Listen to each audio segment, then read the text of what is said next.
Scientific evidence has proven climate change is an imminent threat to us all. We can prepare for a healthier and safer future if we understand how it affects us now. Mayor Marty Walsh recently took a bold stand for climate change preparedness after the White House announced its withdrawal from the Paris Climate Agreement. Let's hear what the mayor had to say. No matter what the president decides, I want to make it absolutely clear that the White House and our partners worldwide that the city of Boston will not back down. And we're going to continue to invest in clean energy and create jobs.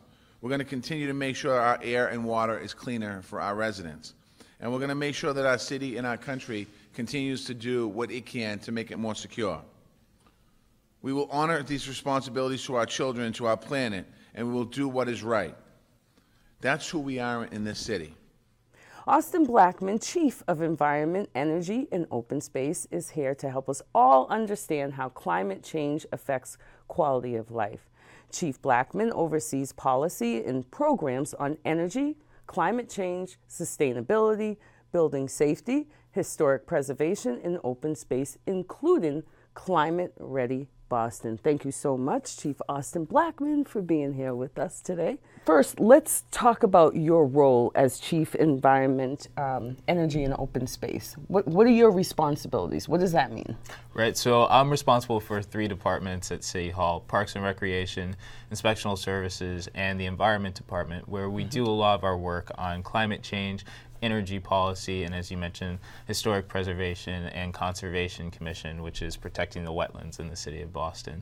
So a lot of that entails how do we make sure that we continue to have Boston being a thriving, healthy, and innovative place over the next 100 years, regardless of what the impacts of climate change may be. Okay. What is climate change? Myself, including many others that I've talked to, they know a little bit about it, but can you help us understand what that is? Sure. It's very, and why should we care? Well, it's very basic. It's pollution going into the atmosphere, causing the globe to warm, causing melt from Antarctica and other ice sheets, which then causes sea levels to rise. It can also cause increases in severe weather that we've started to see as well. And that can actually be very, very damaging to a city like Boston that is not only very coastal, but it was also built on quite a bit of fill. So if you look at the Back Bay, parts of downtown, these are actually places where our predecessors filled in the harbor and made it just high enough so that it would be above the highest of high tides. But over the past 100 years, we've already seen about 10 inches worth of sea level rise. And so if we look at the projections moving forward, now we've got a serious problem that we have to address to make sure that Boston can continue to thrive despite the sea levels increasing. Why is it so dangerous? I mean, we get it, climate change, sea level rise, natural disasters, but what does that mean as far as what's in the air? Like, can you explain that, the carbon dioxide and the other potentially poisonous gases that are in the air? Sure. So carbon dioxide is a greenhouse gas, which means that once it's emitted into the atmosphere, it traps heat that comes from the sun, and instead of letting that go back out through our atmosphere, it's trapped inside. And what that does is it not only heats our oceans, but also our lands. It causes droughts. It puts more of that moisture into the atmosphere. It gets trapped there, and that's what causes those more severe storms. So you have these periods of very, very intense droughts, followed by periods of very intense storms. The land then gets very dried out as a result, and instead of having that normal absorption, then you get massive, massive flooding. So this is caused by us, right? That's these right. Things that these are things that are the concentrations that we're seeing are completely different because we've started to use these fossil-based fuels, because we've started to use these chemicals to provide refrigeration as those technologies have advanced. And no question, those have led to huge advancements for humans as a species. It's allowed us to electrify our homes. It's allowed us to have transportation. But that doesn't mean that those things should go away, but it means that now we have to figure out a different way to do that without having the types of impact on our environment. And we're going to dig into that. But when did we notice this change? That's a great question. I think that there's some evidence that people have known for quite a long time, back to the 70s. Some people would point even farther back than that. The research has been ongoing for quite some time, but obviously it's really come to the forefront more recently, whether it's the climate accords that you saw in Paris or even climate accords that preceded that in Copenhagen and other cities as well. But most recently, the Paris Climate Agreement was really, really innovative in the fact that this was the first time that all the nations of the earth pretty much came together and agreed on how to come to a climate agreement. It was a new approach that the United Nations and the US and other nations put together. Instead of having a top-down approach where the UN would say, listen, China, you need to reduce emissions this much. India, you need to reduce it this much. UK, US, you need to reduce it this much. That led to a lot of infighting because each of those nations would say, well, you don't really understand what I'm capable of doing. So I'm going to fight you and I'm going to say I can only do half that amount, et cetera, et cetera. What the Paris Agreement did is it flipped that on its head. And it said, okay, nations of the earth, you come back to the UN and you tell us what you think you can accomplish. And then if the US says, listen, we think we can do a 26 to 28% reduction, what can you do? And then you had France, then you had China, and you had India all coming to the table saying, hey, we think we can do this by this time. And that led to the momentum that ultimately led to that agreement being signed. How does that affect the city of Boston? How does that affect us here? Yeah. So if you look at Mayor Walsh's Climate Ready Boston report and the projections that we have in that. So these are our projections on sea level rise right here in Boston using data, translating that into financial damage estimates. So by the end of the century, we're projecting that $85 billion worth of assets will be in the FEMA floodplain. So that's a staggering number. Why is that linked to climate change and reducing emissions? If you look at those very same projections, they say that we can expect between 2.5 and 7.5 feet of sea level rise in Boston Harbor by the end of the century. Now, that's a pretty big difference. The reason why all that variation is there is not because the calculations are strange and hard. It's because we don't know how much greenhouse gases are going to be emitted between now and then. If we keep going down the path that we're going right now, then it could be very easily that 7.5 feet. If we start to drastically reduce emissions, then it might only be those 2.5 feet. But we rely on the rest of the world in order to make those reductions, and that's why the city of Boston working with cities across the globe is so important, because as they succeed in reducing greenhouse gas emissions, we reap the benefits of that. What's causing it to rise in Boston? Because I know that when ice melts, I mean, I understand that, but what is it? We don't have that here in Boston, so how's that affecting us?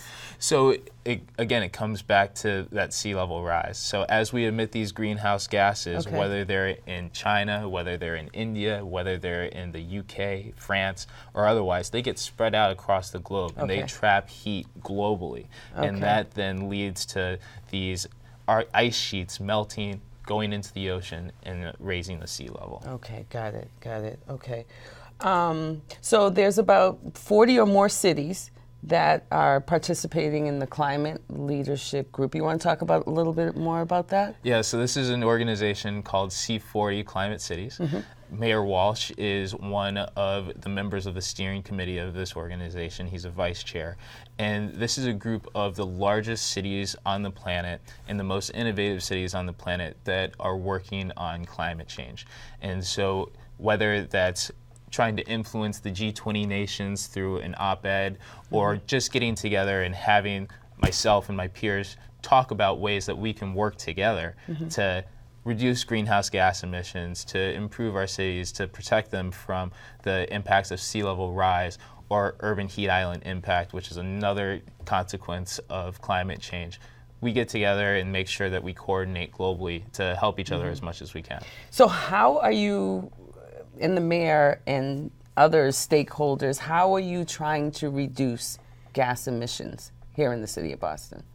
So there are a handful of things that we've done already. Okay. In 2014, we did a climate action plan, which we released and updated, which was an updated version of our previous climate action plan. That's got over 90 strategies that we can implement to reduce greenhouse gases, to make our city a more sustainable place to live and work. I mentioned Climate Ready Boston already, so this is our adaptation plan. How do we adapt to the changes that we're already seeing and the ones that we think that we'll have in the future? We're also in the process of launching some work in partnership with Boston University to help us understand what can we do right now to make sure that Boston will be a carbon neutral city by 2050, which is our current goal. So from a policy perspective, what choices can we make? What are going to be the most cost effective ones? What are the ones that our residents and businesses are going to find most acceptable? So that's work that we're doing right now as well. Lastly, we've also started our zero waste plan. So how does the city of Boston get to a point where it generates no waste, which is another huge impact and way that we increase emissions here in the city of Boston. If we can actually reduce waste, then that will lead to fewer emissions as well. So there's a shorter goal and a longer goal of 25% reduction of gas emissions and 80 by 2020. That's right. And 80% of carbon neutral emissions, right?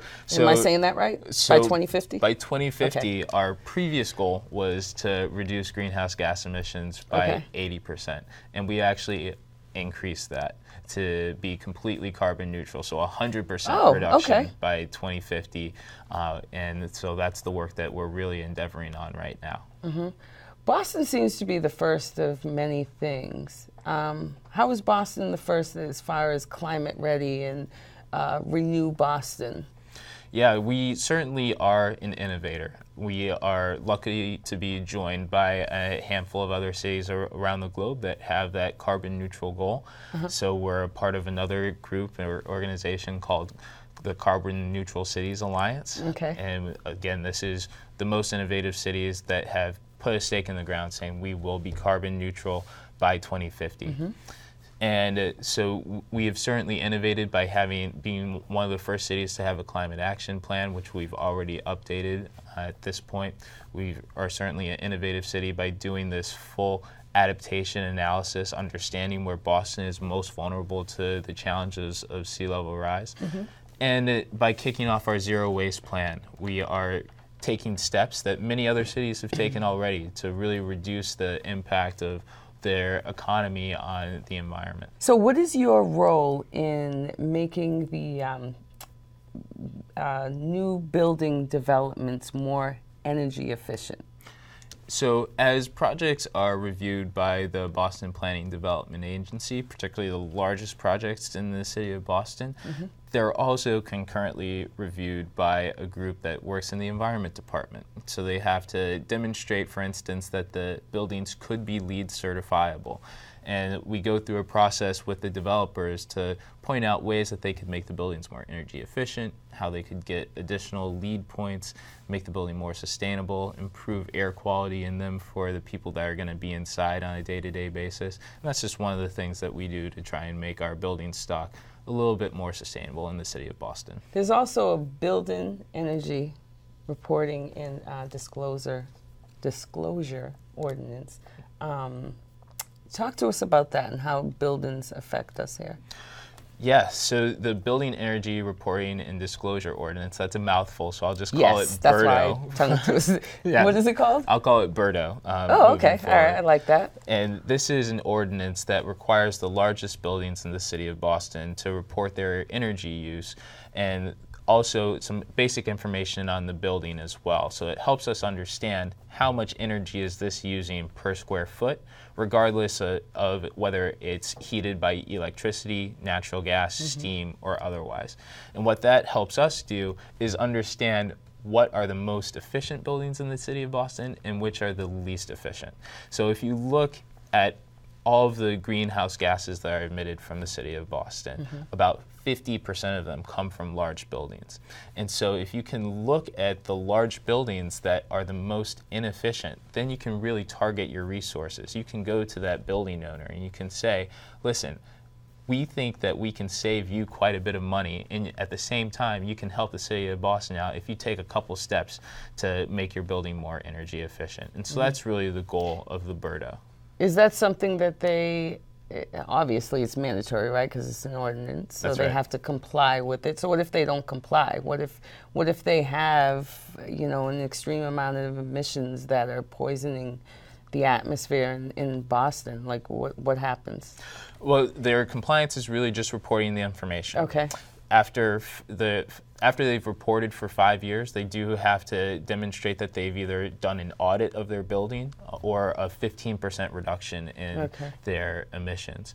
But we've been very, very fortunate that we've had extraordinarily high compliance rates. But if for those buildings who don't comply, then there are violations and fines that can be enacted as well.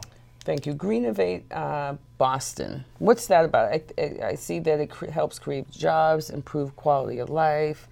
Tell us more. Greenovate Boston is our platform to let all the residents and businesses of Boston know how they can make our city a more sustainable place to live and work. So whether that's what we're doing on our zero waste plan or what we're doing on Climate Ready Boston or what we're doing on our greenhouse gas reduction efforts, that's the platform that we push people to. And we actually just kicked off a new initiative through this called Climate Ready Boston Leaders. So Greenovate is leading this.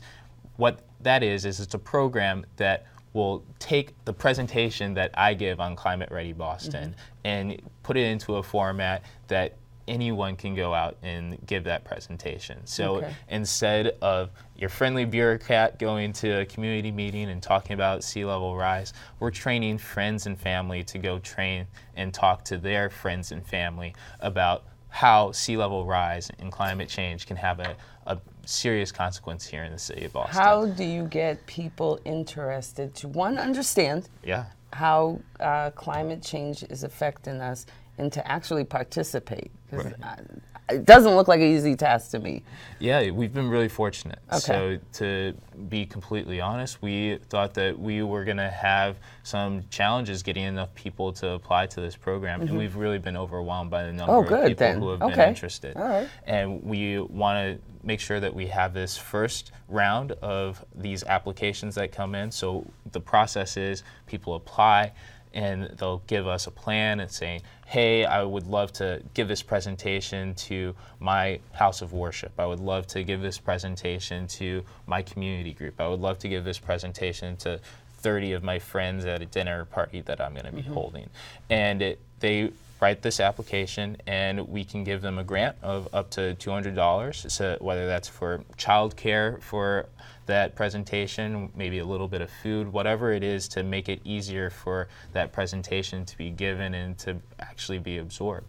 And it's been oversubscribed so far, so we're really, really happy about that. We want to see how successful it is, and hopefully we'll be able to expand it moving forward. That's great. That's more than I thought it was, so I stand corrected on that. What challenges are you facing now, and what do you see in the future? I know you said sea level rises, but is there anything else that you foresee that could potentially happen? That we need to another big consequence of climate change is actually the effect on temperature in the city of Boston. And it's crazy here. You can't. It's like up and down. Yeah, so it's weird. If you look at our projections, right now we have between 11 and 15 days over 90 degrees Fahrenheit. So these are temperatures that can be dangerous. Okay. If you look at our projections, by the end of the century, we could have 90 days or more over 90 degrees. So basically the entire summer over 90 degrees. So let me put Why is that bad? Because I like 90 degrees. Well, here's why that's bad, but let's put that in perspective. Okay. So instead of what our climate is right now, we're talking about a climate that's much more like Birmingham, Alabama. And so I don't know if you've been in Birmingham, Alabama. No, but I've heard about it. It's really hot. In July or August, but it's not a very pleasant place to be. It has extreme consequences in terms of how much energy that you use, but it also has extreme consequences on people's health as well. So if you look at our projections, if we had a climate like that here in Boston where not everybody has an air conditioner, we're talking about major consequences from a health perspective for those who have illnesses that can be exacerbated by heat, whether that's heart disease, lung disease, asthma. Much more difficult for us to have our student athletes be outside. We may have to say, listen, you can't go to football practice because it's too hot out. You can't go to soccer practice because it's too hot out. These are things that we don't want to have to say to our residents and businesses, and that's why it's so important that we start taking these steps to counteract this right now. There are things that we can do right now in the city of Boston to prevent that from happening, but that's the track that we're on right now. So we can't reverse this. We have to basically adapt to it right now. There's a certain amount that we will have to adapt to. There's a certain amount that has already been emitted into the atmosphere, and a certain amount of sea level rise is already going to happen. The most severe consequences are things that are still very preventable. It will take enormous action, not only from the city of Boston, but from cities and governments all across the globe and businesses to start reducing greenhouse gas emissions while still allowing their businesses or other organizations to thrive. The good news is that things like solar energy, wind energy, electric vehicles, the costs for all of these are coming down dramatically. In many places, even in the U.S., wind energy is becoming more cost competitive than coal or natural gas. You're starting to also see the ability for these industries to create jobs in the U.S. Over the past year, the fastest growing sector, the fastest growing job in the U.S. was wind energy technician. And so that's something that we need to make sure that we train our future workers to be able to do. Are those still working? You talking about the little windmill thingies? Absolutely. There was a big hype about those years ago. I don't really hear anything, and some of them are sinking. So you're probably talking about the Cape Wind project? Yes. So that was an offshore wind development that went through a handful of challenges, but just recently the state actually passed a bill that's going to require up to 1,600 megawatts worth of offshore wind here in Massachusetts. And a big part of the reason why they're doing that is not only to hit the goals that the state has, which are very similar to ours on greenhouse gas emissions, but also that's going to create a lot of jobs here in Massachusetts. We've seen it with solar as well. We've got tens of thousands of jobs in Massachusetts that are in that industry, let alone any of the supporting industries as well. And so it's a really great story from that end also. That's pretty impressive. What is it that you want for the city of Boston and for us to know, and how can we help you? Absolutely. The most important thing is first just getting the knowledge out there in terms of what the challenges are and helping people understand what impacts could happen on their lives, but more importantly, what they can do in the meantime to help prevent those things from happening. And then get people just on What can we do? So exactly, like just taking the small steps. So for instance, do you know that you can get free LED light bulbs from an organization called Mass Save? They will literally come to your house. They will switch out every single light bulb in your house, and they will do it for free. And so this is an organization called Mass Save. It's a partner of Renew Boston. And that's a great way that our residents here in Boston can save money on their electricity bills. So that's another part of this. It's not just saying, oh, do this because it's the right thing to do. It's do this because you can actually save a lot of money.